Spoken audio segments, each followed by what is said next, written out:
അസ്സലാമു അലൈക്കും വറഹ്മത്തുള്ളാഹി തആല വബറകാത്ത്. ഞാൻ ഒരു ടോപ്പിക്കിനെ കുറിച്ച് ഇങ്ങനെ റിസർച്ച് ചെയ്തുകൊണ്ടിരിക്കുകയായിരുന്നു. ആ ഒരു വിഷയം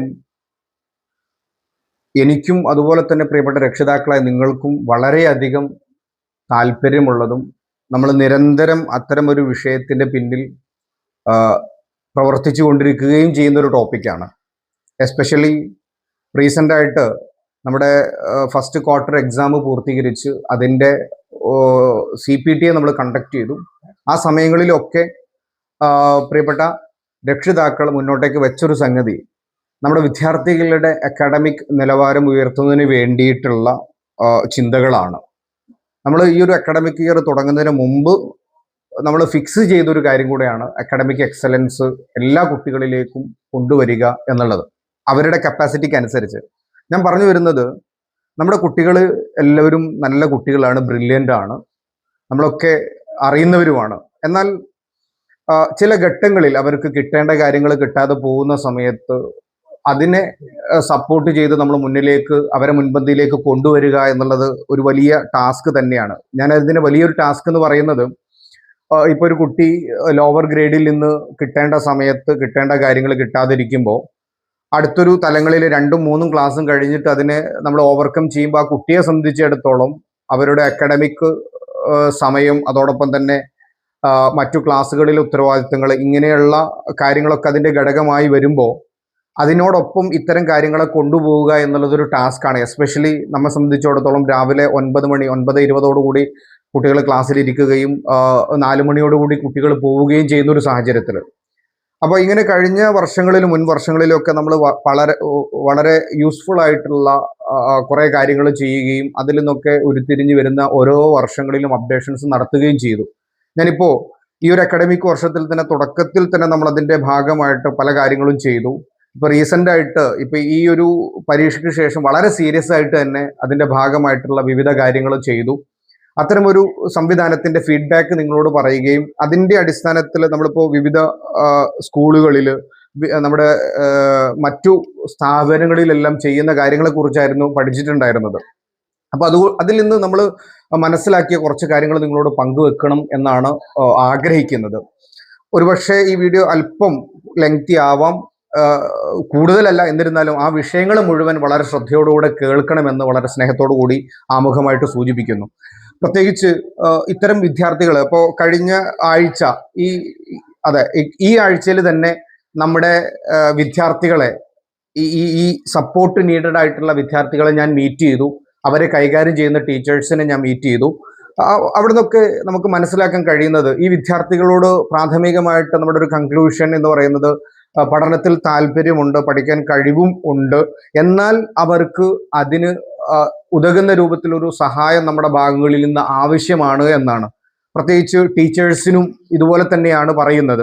നമ്മൾ ഇത്തരം കാര്യങ്ങളൊക്കെ ചെയ്യുന്നത് നമ്മുടെ ഈ ഒരു അക്കാഡമിക് ഈ ഒരു സമയത്തിൻ്റെ ഉള്ളിൽ നിന്നുകൊണ്ടാണ്.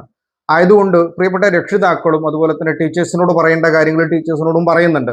പ്രിയപ്പെട്ട രക്ഷിതാക്കളുടെ ഭാഗങ്ങളിൽ നിന്ന് നമുക്ക് പ്രാഥമികമായിട്ട് വേണ്ടത്, നമ്മൾ ഈ കുട്ടികളെ ആദ്യം ഉൾക്കൊള്ളുക എന്നുള്ളതാണ്. അവരുടെ സാഹചര്യങ്ങൾ പ്രത്യേകിച്ച് ഉൾക്കൊള്ളുക എന്ന് പറയുമ്പോൾ, നമ്മുടെ ഈ കുട്ടികൾ ഒരുപക്ഷെ പ്രായം കൊണ്ട് അല്ലെങ്കിൽ അവരുടെ ഈ ബോഡി സ്ട്രക്ചർ കൊണ്ടൊക്കെ ഒരുപക്ഷെ വളർന്നിട്ടുണ്ടാവാം.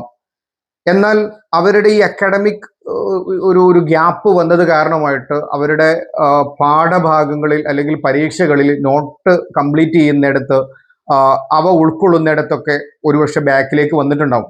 അതേ അവസരം അവരുടെ മറ്റു വിഷയങ്ങളിൽ അവർ മുൻപന്തിയിൽ ഉണ്ട് താനും, അവരുടെ ആക്ടിവിറ്റീസ്, എൻഗേജ്മെന്റ് പ്രോഗ്രാമുകളിലെല്ലാം. ഇവിടെ ഞാൻ അവരെ ഉൾക്കൊള്ളണമെന്ന് പറഞ്ഞതിന്റെ സാരം, നമ്മുടെ കുട്ടികൾ മാർക്ക് കുറയുമ്പോൾ അല്ലെങ്കിൽ ഇതിൽ കുറയുമ്പോൾ അവരെ ചീത്ത പറയുന്നതിനപ്പുറത്തേക്ക്, അഥവാ അവരുടെ മനസ്സിനെ നമ്മൾ തളർത്തുന്നതിനപ്പുറത്തേക്ക് അവരെ ചേർത്തു പിടിക്കാനുള്ളൊരു മനസ്സ് നമുക്ക് വേണമെന്നാണ് ഞാൻ പ്രാഥമികമായിട്ട് പറയുന്നത്. ഞാൻ ഈ ഒരു വിഷയം ടീച്ചേഴ്സിനോട് ഞാൻ സംസാരിച്ചിട്ടുണ്ട്. പറഞ്ഞത് ഫസ്റ്റ് നമ്മൾ അവരെ ഉൾക്കൊള്ളുക എന്നുള്ളതാണ്, അവരെവിടെ നിൽക്കുന്നു എന്നുള്ളതിനെ. അങ്ങനെ അവരെ ചേർത്തു പിടിക്കുകയും അവരെ ഓരോ സാഹചര്യങ്ങളിലും അവരെ കൂടെ നിന്ന് അവരുടെ എന്താണ് അവരുടെ പ്രയാസങ്ങൾ എന്ന് ചേർത്തു നിർത്തി നിരന്തരം അന്വേഷിച്ചുകൊണ്ട് അവരുടെ സന്തോഷങ്ങളിൽ അവരോടൊപ്പം നിന്നുകൊണ്ട് പ്രയാസങ്ങളെ പ്രതിസന്ധികളെ സ്നേഹത്തോടുകൂടെ പറഞ്ഞു മനസ്സിലാക്കി മുൻപന്തിയിലേക്ക് കൊണ്ടുവരുന്ന രീതിയിലേക്ക് നമ്മളെ ഉൾക്കൊള്ളണം എന്നാണ് ഞാൻ പറയുന്നത്. ഇതാണ് പ്രാഥമികമായിട്ട് നമ്മൾ ചെയ്യേണ്ട ഒരു കാര്യം. അതിന്റെ നെക്സ്റ്റ് സ്റ്റെപ്പ് എന്ന് പറയുന്നത് ടീച്ചേഴ്സ് കൃത്യമായിട്ട് ഈ പറഞ്ഞതുപോലെ ടീച്ചേഴ്സുമായിട്ട് നമ്മൾ കമ്മ്യൂണിക്കേറ്റ് ചെയ്യുക എന്നുള്ളതാണ്. നിരന്തരമായിട്ടുള്ള ഒരു കമ്മ്യൂണിക്കേഷൻ. ഇത് പറയുമ്പോൾ നമ്മുടെ ടീച്ചേഴ്സ്, എസ്പെഷ്യലി ഇസത്തിൽ വർക്ക് ചെയ്യുന്ന ടീച്ചേഴ്സൊക്കെ ഇത്തരം ഒരു വിഷയങ്ങളോട് നല്ല താല്പര്യം കാണിക്കുന്നു. അതുപോലെ തന്നെ പാരൻസും അവരുമായിട്ട് അവരെ ഈ പ്രത്യേകിച്ച് ബേസിക് സബ്ജക്റ്റുകൾ നമ്മൾ എല്ലാ വിഷയങ്ങളിലും പ്രാഥമികമായിട്ട് ഞാൻ ഇടക്ക് കയറി ഒരു വിഷയം കൂടെ സൂചിപ്പിക്കുന്നു. അഥവാ പ്രാഥമികമായിട്ട് ഞാൻ പറഞ്ഞു ഉൾക്കൊള്ളുക. രണ്ടാമതായിട്ട് നമ്മൾ മനസ്സിലാക്കേണ്ടത് എല്ലാ വിഷയങ്ങളിലും അവരെ മുൻപന്തിയിലേക്ക് കൊണ്ടുവരിക എന്നുള്ളൊരു ചിന്ത നമ്മളിൽ ആദ്യം മാറ്റിവെക്കണം. അഥവാ പ്രാഥമികമായിട്ട് നമ്മൾ ശ്രദ്ധിക്കേണ്ടത് അവരുടെ ബേസിക് സബ്ജക്റ്റ് അഥവാ കോർ സബ്ജക്റ്റുകൾ, ലാംഗ്വേജസ്, മാത്സ്, സബ്ജക്റ്റീവില് മാത്സ്, ലാംഗ്വേജിൽ വരുന്ന സമയത്ത് ഇംഗ്ലീഷ്, അറബിക്, മലയാളം, ഇങ്ങനെയുള്ള ഈ ഹിന്ദി പ്രാമുഖ്യം നൽകുന്നതാണെങ്കിൽ ഹിന്ദി ലെവലിലുള്ള കുട്ടികളാണ് ഹിന്ദി വിഷയം. ഇങ്ങനെയുള്ള ഈ വിഷയങ്ങളെ നമ്മൾ പ്രാഥമികമായിട്ട് ഫോക്കസ് ചെയ്യുകയും അതിൽ തന്നെ നമ്മൾ പ്രയോറിറ്റീസ് കുട്ടികളുടെ ലെവലനുസരിച്ച് പ്രയോറിറ്റൈസ് ചെയ്തിട്ടാണ് ഓരോ വിഷയങ്ങളും ക്ലിയർ ചെയ്ത് വരേണ്ടത്. എല്ലാം കൂടെ ഒരുമിച്ച് വരുന്ന സമയത്ത് കുട്ടികൾക്ക് ഭാരമാവും. അപ്പൊ ഞാൻ പറഞ്ഞു വന്നത് കമ്മ്യൂണിക്കേഷൻ, പാരൻസ് ടീച്ചേഴ്സുമായിട്ട് നല്ലൊരു കമ്മ്യൂണിക്കേഷൻ കീപ്പ് ചെയ്യുക. ആ കമ്മ്യൂണിക്കേഷനിലൂടെ കുട്ടിയുടെ കൃത്യമായിട്ടുള്ള അപ്ഡേഷൻസ് നൽകുക. ഈ കാര്യങ്ങളിൽ നമ്മൾ നല്ല ഒരു ശ്രദ്ധയുണ്ടാവണം. ഇവിടെയാണ് ഈ കുട്ടികളെ മുൻപന്തിയിലേക്ക് കൊണ്ടുവരുന്നതിൽ നമ്മൾ ഏറെ ശ്രദ്ധ ചെലുത്തേണ്ടത്. ഈ ഒരു കാര്യം മാത്രം ശ്രദ്ധിച്ചു കഴിഞ്ഞാൽ തന്നെ നമ്മുടെ ഈ കുട്ടികളെ മുൻപന്തിയിലേക്ക് കൊണ്ടുവരാൻ പറ്റും. അതിന്റെ ഭാഗം എന്നോണം നമ്മൾ ചെയ്യേണ്ടതാണ് ടീച്ചേഴ്സ് വിദ്യാർത്ഥികൾക്ക് നൽകുന്ന വർക്ക്. ആ വർക്കിനെ കുറിച്ച് നമുക്കൊരു ബോധ്യം ഉണ്ടാവുക. ആ ബോധ്യങ്ങളെ നമ്മൾ ടീച്ചേഴ്സിനോട് ചോദിച്ച് മനസ്സിലാക്കുക. രണ്ടാമത്തത്, വിദ്യാർത്ഥികൾ ഇതിനോട് കൃത്യമായിട്ട് റെസ്പോണ്ട് ചെയ്യുന്നുണ്ട് എന്നുള്ളത് നമ്മൾ മനസ്സിലാക്കുകയും ആ അപ്ഡേഷൻസ് ടീച്ചേഴ്സിന് നൽകുകയും ചെയ്യുക എന്നുള്ളതാണ്. ഇങ്ങനെ ഉള്ള ഒരു കൃത്യമായിട്ടുള്ള ഒരു കമ്മ്യൂണിക്കേഷൻ നമ്മൾ ഈ വിഷയത്തിൽ നിർബന്ധമായിട്ടും ചെയ്യേണ്ടതുണ്ട്. ഇപ്പോൾ റീസെന്റ് ആയിട്ട് ടീച്ചേഴ്സിനോട് ചോദിച്ച സമയത്ത് ചില വിദ്യാർത്ഥികളുടെ ഭാഗത്തും പ്രോപ്പറായിട്ടുള്ള റെസ്പോണ്ട് ഇല്ല, പാരൻസിന്റെ ഭാഗത്തുനിന്നും. ഒരുപക്ഷെ നമ്മൾ മനഃപൂർവ്വം ചെയ്യുന്നതല്ല എന്ന് എനിക്കറിയാം. എന്നിരുന്നാലും ഈ വിഷയത്തിൽ നല്ലൊരു ശ്രദ്ധ നമ്മുടെ ഭാഗത്ത് ഉണ്ടാവണമെന്ന് സൂചിപ്പിക്കുന്നു. പിന്നീട് ഒരു കാര്യമുള്ളത്, ഞാൻ നേരത്തെ പറഞ്ഞതുപോലെ തന്നെ കുട്ടികളെ നല്ല ഒരു ഹാപ്പി മൈൻഡിൽ നമ്മൾ സെറ്റ് ചെയ്യണം. ഈ വിഷയത്തിൽ നേരത്തെ ഉൾക്കൊള്ളുക എന്നതിനോട് ചേർത്ത് കേൾക്കേണ്ട ഒരു കാര്യമാണ്. നമ്മൾ എന്തെങ്കിലും വിഷയങ്ങളിൽ മാർക്ക് പറയുമ്പോഴേക്ക് കുട്ടികളെ ചീത്ത പറയുകയും കുട്ടികളെ മെന്റലി അവരുടെ ഇമോഷൻസിനെ ഹാക്ക് ചെയ്യുന്ന അല്ലെങ്കിൽ അറാസ് ചെയ്യുന്ന രൂപത്തിലേക്ക് നമ്മൾ അവരുടെ സംസാരിക്കുകയൊക്കെ ചെയ്യുന്ന ഒരു സാഹചര്യം. ഇങ്ങനെയുള്ള ഈ സാഹചര്യങ്ങൾ നമ്മൾ ഒഴിവാക്കി അവരെ ചേർത്ത് പിടിക്കുന്ന ഒരു സാഹചര്യത്തിലേക്ക് നമ്മൾ എത്തുക.